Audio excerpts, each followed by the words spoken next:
memperagakan keputusan-keputusan yang boleh menimbulkan persoalan di kalangan peminat-peminat bola sepak tempatan.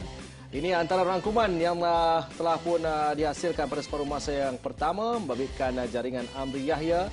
Telah kita bincangkan sebentar tadi pada minit ketiga, Amri meletakkan Selangor di depan menerusi hantaran Solehin. Selepas itu Fokedo meledak dengan satu rebatan tapi dinafirkan Nasril. Nyata Fokedo masih terus mencari sentuhan gol, Moi. Ya, tidak dapat menghasilkan gol pada malam ini. Situasi yang begitu bermasalah pada Fokedo sebenarnya. Amri Yahya terus menjadi tumpuan dengan dua jaringan yang dihasilkan pada malam ini. Nizam. Ya, Selangor terpaksa mengharapkan sentuhan ajaib daripada Amri lagi untuk memberikan mereka tiga mata. Tahniah untuk Amri, tahniah untuk Selangor pada malam ini. Selepas itu, nyata benteng pertahanan Selangor sedikit goyang pada minit ke-20 bermula dengan jaringan Fauzi Roslan. Komen anda tentang back four untuk pasukan Selangor? Ya, okey, bermain agak baik, agak tersusun, tapi jaringan Fauzi ini saya berikan kredit kepada Surin sebenarnya, antara bola yang baik betul-betul di belakang pertahanan Selangor.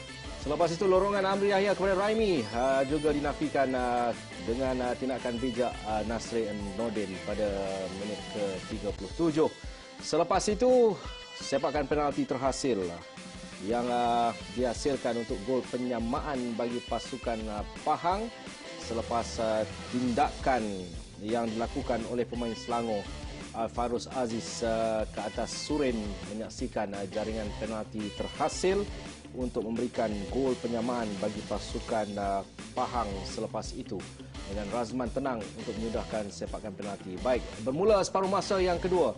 Temponya agak sedikit perlahan tetapi Amirul sumbangannya pada malam ini, Mawi.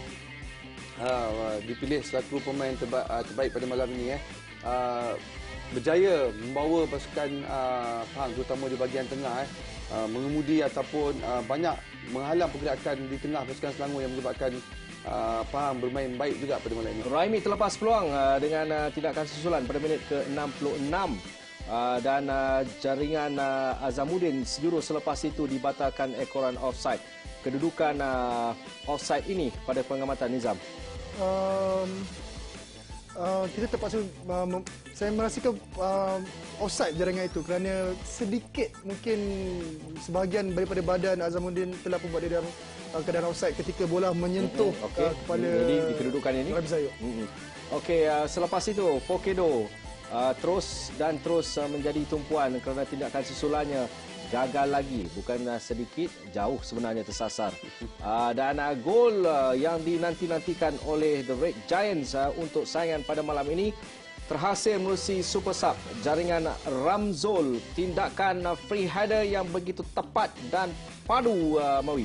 Ya, saya mulakan pula dengan syukur dulu antara yang baik, antara yang begitu tepat kepada Ramzul di mana bagi saya Ramzul berposisi di bahagian near post berjaya memenangi keseluruhan gol dan bola dan menghasilkan gol. Dan keputusan di lain-lain venue. Jadi Yop Yong Perak, apa cerita? Okey, Negeri Sembilan dan juga Perak tamat dengan kemenangan memihak kepada pasukan Azraiko. Faili Ghazali menjadikan gol, sementara Lions Wave menewaskan Terengganu 2-1.